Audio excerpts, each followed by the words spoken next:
దశకంలో editors guild of ఇండియాకి రామోజీరావు గారు అధ్యక్షత వహించినప్పుడు బోఫోర్స్ కుంభకోణం కానివ్వండి మిగతా వాటిపై చాలా బలమైన గళం వినిపించారు అందరూ కలిసి. అదే సమయంలో డెఫమేషన్ కేసు అంటే పరువు నష్టం దావాలు తీసుకొద్దాము పత్రికలపై అని పత్రికా స్వేచ్ఛని కాలరాస్తున్నప్పుడు చాలా బలంగా నిలబడి పోరాడారు.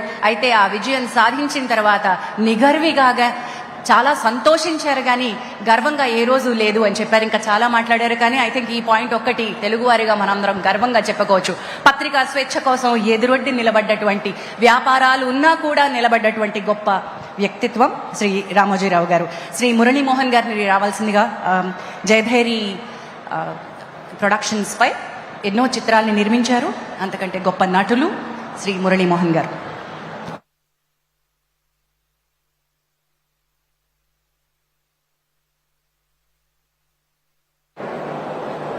సభకి నమస్కారం.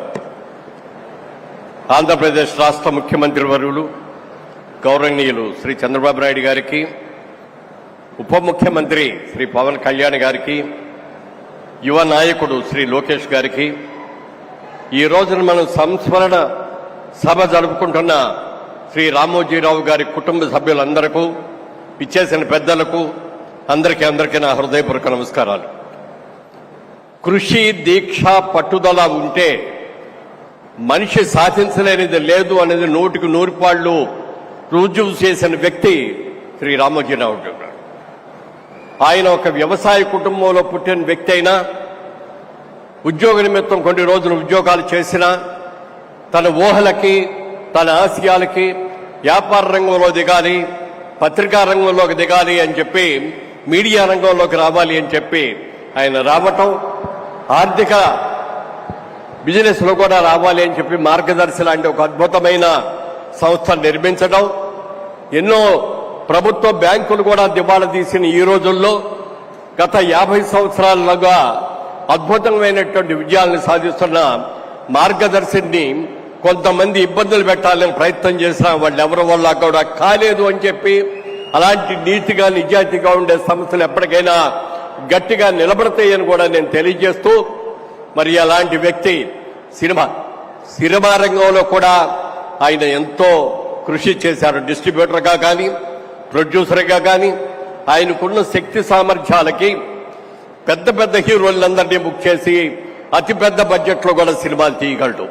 కానీ ఆయన ఒక్కటే ఆలోచించాడు, పెద్ద హీరోల దగ్గరికి వెళ్ళటం కాదు, కొత్త వాళ్ళతోటి చిన్న వాళ్ళతోటి సినిమాలు తీసి సమాజానికి పనికొచ్చే, సమాజాన్ని మేల్కొల్పే లాంటి చిత్రాలు తీయాలని చెప్పి అద్భుతమైన చిత్రాలు నిర్మించిన సంగతి కూడా మనందరికీ తెలుసు. అలా తెలుగు భాష గురించి, తెలుగు భాష ఇంగ్లీష్ భాషతో సంకరమైపోతోంది, మన తెలుగు భాషను చక్కగా నిలబెట్టుకోవాలి అని చెప్పి తెలుగు భాష ఉన్నతి కోసం ఎంతో కృషి చేసిన వ్యక్తి శ్రీ రామోజీరావు గారు. ఒక వ్యవసాయ కుటుంబంలోంచి వచ్చిన వ్యక్తిగా ఈనాడు పేపర్తో పాటు అన్నదాత ప్రతి ఆదివారం నాడు కూడా రైతు సమస్యల్ని, పంటలు ఎలా పండించాలి, పంటలకు వచ్చే రోగాల్ని ఎలా చేయాలి అనేది ఆయనే స్వహస్తాలతో ప్రతిదీ కూడా రాసేటువంటి వ్యక్తి శ్రీ రామోజీరావు గారు. అలాగే ఈనాడు పేపర్లో ప్రతిరోజు కూడా ఎడిటోరియల్ అంతా కూడా ఆయన స్వహస్తాలతోనే రాస్తారు తప్ప ఇంకొకరి బాధ్యత వహించరు. రామోజీ ఫిల్మ్స్ అని వాళ్ళ వరల్డ్ వైడ్ గా మనం గర్వంగా చెప్పుకోగలిగినటువంటి ఒక అద్భుతమైన సిటీ నిర్మించిన ఖ్యాతి కూడా మన రామోజీరావు గారికే తగ్గింది. రామోజీరావు కొంతమంది బతుకుంటే కానీ చనిపోయిన వాళ్ళ లెక్క, కానీ మరికొంతమంది చనిపోయిన తర్వాత కూడా బతుకుండే వ్యక్తులు ఉంటారు. అలాంటి వ్యక్తుల్లో ప్రముఖంగా చెప్పుకోవాల్సింది రామోజీరావు గారు. ఆయన ఎక్కడికి వెళ్ళలేమన్నది, ఆయన ఆత్మ మన చుట్టూనే జరుగుతుంది, ఆ రామోజీ ఫిల్మ్ చుట్టూనే జరుగుతుంది.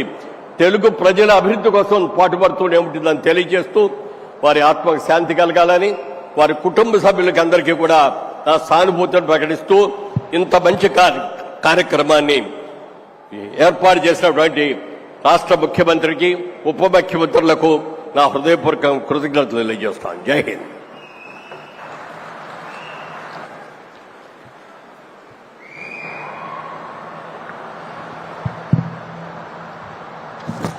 థ్యాంక్ యూ మురళీమోహన్ గారు. ఇక నేషనల్ మీడియా నుంచి మన ముందుకి మరొక దిగ్గజం మాట్లాడడానికి రాబోతున్నారు. రాజస్థాన్ పత్రిక ఆయన ఎడిటర్గా నిర్వహిస్తున్నారు.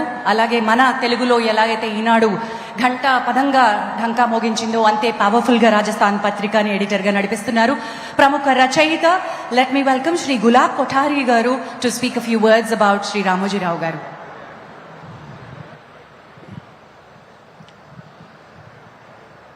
सम्मानीय मुख्यमंत्री महोदय, सम्मानीय किरण गारू जी, सम्मानीय मंच पर सभी विशिष्ट अतिथिगण,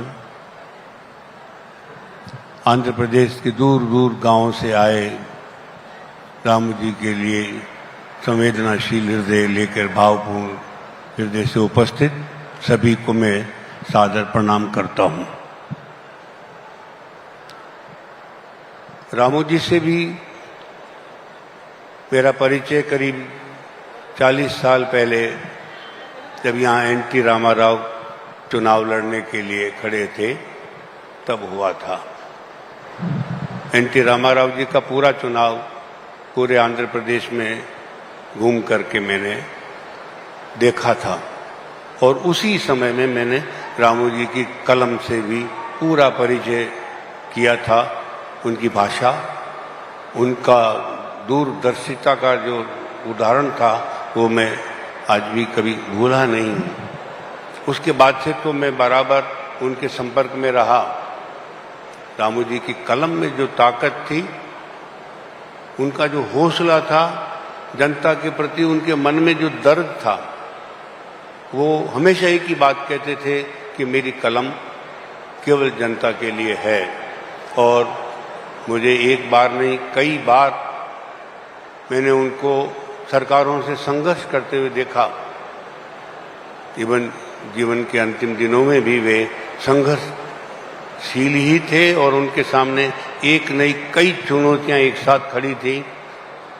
ये ईश्वर की कृपा कहिए कि अंतिम सांस लेने से पहले उन्हें कुछ राहत मिल पाई। रामू जी एक दृष्टा थे आंध्र प्रदेश के लिए।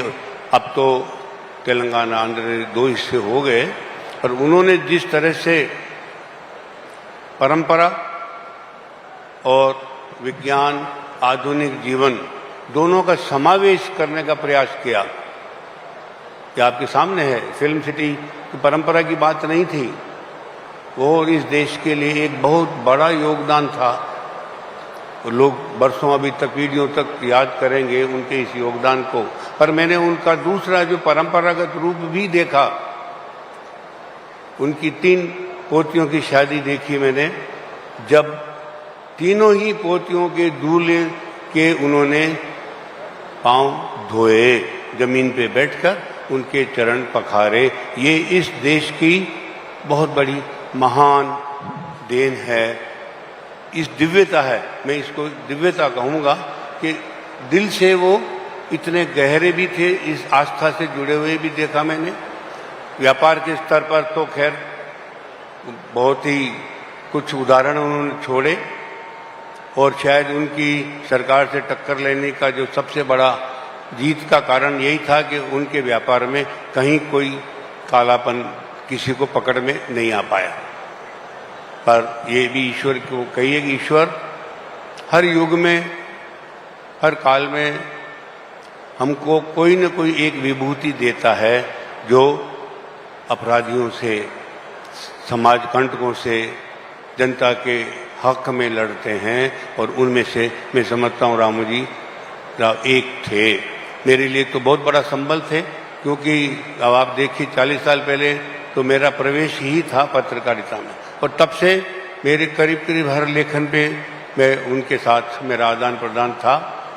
जब हमने अपनी सरकारों से लड़ाई लड़ी तब हमारा सबसे बड़ा जो संबल था मेरा, वो रामोजी राव थे। तो मैं तो आज भी ईश्वर से एक ही प्रार्थना करता हूँ कि इस देश में हर प्रांत में, हर जिले में कोई न कोई रामोजी राव पैदा होना चाहिए। देश इतना बड़ा है, इतनी विभिन्नताएं हैं कि एक रामोजी राव इस देश के लिए कम हैं।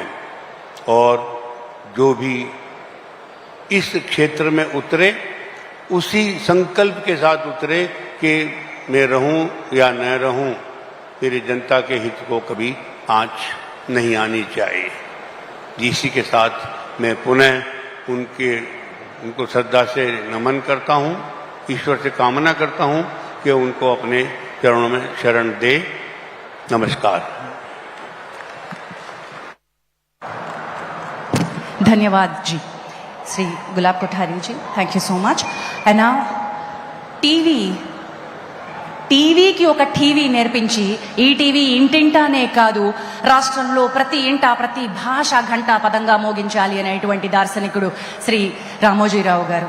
అలాంటి ఆ టీవీతో ఈ టీవీతోటి అద్భుతమైనటువంటి కార్యక్రమాలు చేస్తూ పాలు పంచుకుంటున్నటువంటి నిర్మాత, ఆ ఈ టీవీలోనే పుట్టిన మాలాంటి బిడ్డలందరికీ ఆయన ఈ రోజు భోజనం పెడుతున్నారు. వారిని మనస్ఫూర్తిగా గుర్తు చేసుకుంటూ on behalf of the television industry I request Shri Shyam Prasad Reddy గారు of Mallemala to speak a few words.